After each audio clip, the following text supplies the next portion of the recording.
Hey, what's up guys? It is Mark Yoon, and today I'm bringing another hopefully intriguing video. So what I got for you today is my overall opinion, I guess, of the Create-A-Character system or the Create-A-Soul system in Soulcalibur.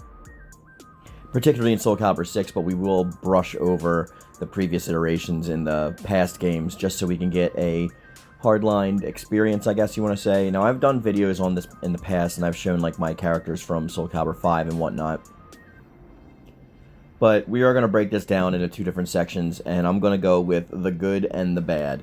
Now, I know a lot of you guys have huge opinions on this. We talk about it all the time in the comment section, so now it's finally time for you guys to let loose and comment below what you think about the Create-A-Character system or the Create-A-Soul system in Soulcalibur 6 in particular. Let loose in the comment section down below, and these will be in Friday's community video. I will post them all there, and then we can have a laugh at how awful or how good it is. Who knows? We'll find out, I guess, right? So, let's go. We're going to start with the good. There is none. No, I'm kidding. I'm just kidding. So, there is some good to this. Obviously, like, the graphics engine is the same as 5, as well as 4. It's just overhauled a little. Like, I mean, I guess, like, the graphics engine really hasn't changed. It's just, like, gotten shinier. It's gotten like a little bit cleaner, a little bit more crisp, but I think that has more to do with the power of the PlayStation 4 as opposed to, you know, Project Soul doing a good job like making them up, because some of the textures are still pretty bad. When you compare them to like cast characters, they don't look nearly as good, and for some reason there's like certain size. Man, I'm trying to talk about the good, I'm already getting into the bad. Let's just take this one step at a time.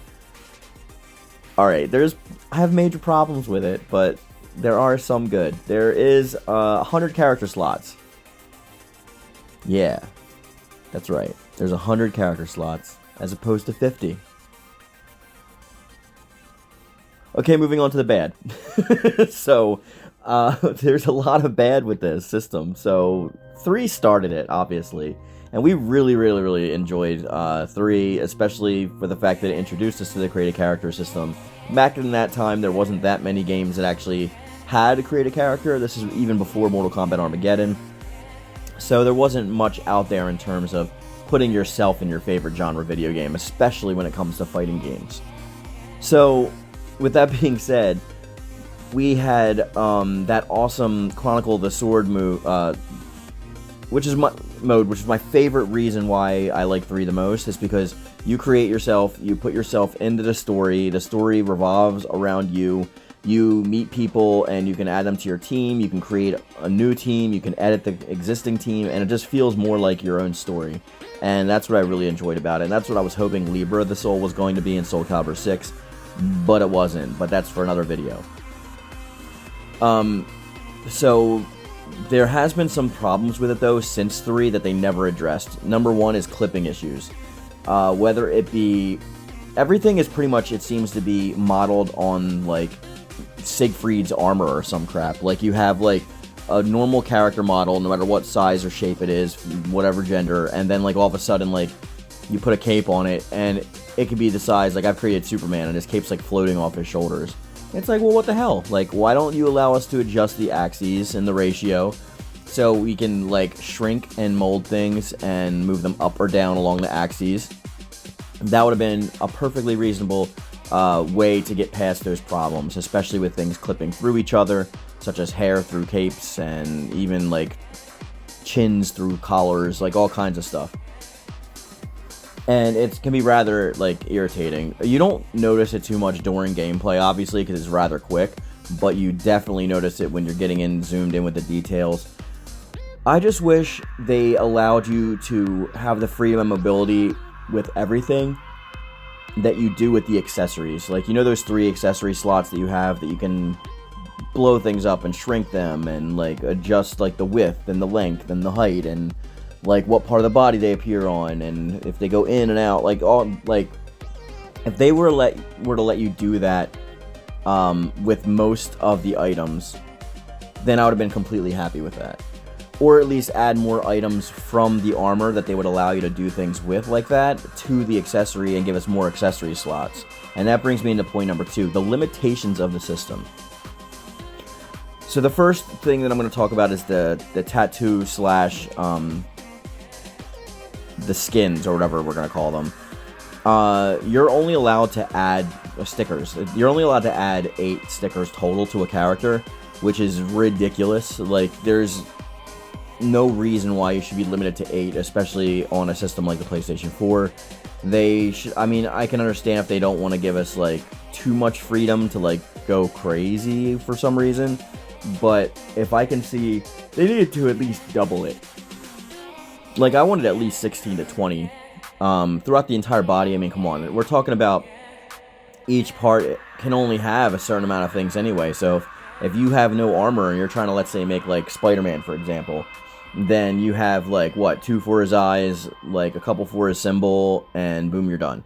Like, you'd have to adjust, like, his skin or whatever, and put, like, the spiderweb tattoo or whatever. Like, I mean, you can get creative with it, but you can't, it, like, separates the tattoos. So, like, you have, like, 4 spots for each thing. So, like, you'd only be able to do, like, 4 stickers on, like, the head, and then, like, 4 stickers on, like, the armor, and then, like, 4 stickers on, like, the gloves or whatever. And then, like, some of the stuff doesn't even allow you to add stickers to it, which kind of defeats the purpose, because if you choose something for the look of it and you want to adjust it how it looks, way to go. Congratulations. You can't. So, and these are problems that I had with 3, but I let it go because it was the first iteration of the game, but then again it happened with 4, and then again it happened with 5, and here we are again with 6, touting the same problems. And here brings me to number 3. The biggest problem I have so far is that they haven't added anything new, really. Like, we've got very few new items in Soul Calibur 6 for Create-A-Soul. Every time we get DLC and they throw DLC at us, it's mainly just stuff that we bought already in Soul Calibur 5 that they're now porting over to Soul Calibur 6, and for some reason we have to buy it again because it is part of the DLC. Some of it is part of the free updates, I get that, but some of it wasn't. Some of it was those character part packs, which were like it had like 50 things in it or whatever, all stuff we bought before in previous iterations of the game. And that to me is just completely unacceptable. If you're gonna do that, then like at least like look to see if the person in your system purchased the season passes before on the previous game, and then just add them in or give them a discount or something, because buying the same stuff over and over again when there's literally been no change to it whatsoever is ridiculous. And I'm a big proponent of defending Soul Calibur, especially because Project Soul's team is pretty small and limited, and it is my favorite fighting game franchise, and I want to see it grow and get better, and I want to see it do better with like other outside people besides people that are like dedicated fans. So that being said, like my major problems aside with that, I'm happy that Create-A-Character is in the game in general. Like, I think it adds a lot to it, and I actually use the system probably more so than the regular cast. Some people fault me for that, but I don't know. I'm a creative. I like creating characters, and I like putting what if scenarios into games. So it's fun to have, like, you know, Batman go up against like Siegfried. But that being said, there's a lot more that they could do to it, and they could give us more potential, like, freedoms with it. Some other problems that I have with it, in 6 in particular, the races. I know this is a big issue with a lot of people. They hide certain character pieces and parts behind races and genders, so you can't use these clothes or these armor pieces or this or that or whatever unless you're, like, the lizard race, or unless you're, like, whatever, you know what I mean? There's like all those useless races. You can't adjust their horns for like the demon ones, whatever. It's ridiculous. They should have just had choose male or female and then have a heyday. Everything else goes in there. I can understand like maybe a crazy looking race like the lizard people, but if you're going to just limit us, because most lizard people can't even wear like tops. So I was like, alright, well, let me create like Dr. Kurt Connors from Spider-Man. Nope, can't put a lab coat on him, so that's pretty pointless and useless. Nope, can't put jeans on them. It's like, okay, whatever. So if they like if they stripped away all the limitations that they gave themselves, and they better not be artificially inflating this crap. Like, if we get a Soul Calibur 7, and all of a sudden, like, they do that and we're allowed to like have everything unlocked pretty much, it's going to be happy at that moment, but it's going to be frustrating looking back knowing that they could have done this like 3 games ago. I mean, the limitations of the PlayStation 2 aside, I can understand them not being able to do too much with that, but we're talking about the PlayStation 4 here, and the PlayStation 3, which was pretty powerful in its own right. Hard to develop for, but a powerful console. Alright, so besides the races and genders, another thing I want to talk about is the color palette. There is one color palette with different saturation levels, and they change the color palette based on what you're editing. So if you're editing the skin of a certain race, it's going to be totally different than if you edit the skin of a human, which makes creating certain characters incredibly hard, because say you want to take away the pupils of a character. Like in this video today, you'll see I did Lady Death, so I couldn't make her a human, I had to make her a fully a semi-malfested, or whatever it's called, because I wanted her to have her white eyes. In doing so, I wasn't available to have the full normal, I guess you would say, color palette. You can also see with my Cable, like, he looks pretty pale in comparison to like how tan I wanted him to look, just based on the fact that the skin tone was not available in the palette that he was given for his character, for that race. And that's pretty infuriating, and they should also have some kind of a system where you're allowed to switch between the color palettes. Give us a few color palettes, and besides the numbering system, I would like a colorblind assist mode, where you have like color palettes that say like one palette's blue, and then you switch to the greens, you switch to the reds, you switch to the beige, you switch to the browns, you know what I mean? Like, well, I guess brown would be in the beige section, but you know what I'm saying? Like, just give you an assist to make things a faster process. Because personally, I'm colorblind, and there's a lot of times where I've tried to create people, and they've turned out like green, and I've had to get my wife to sit there and show me like which was the good color, especially on a different character spot besides humans, because you can't just memorize a certain number, because the palette changes depending on the race that you're using.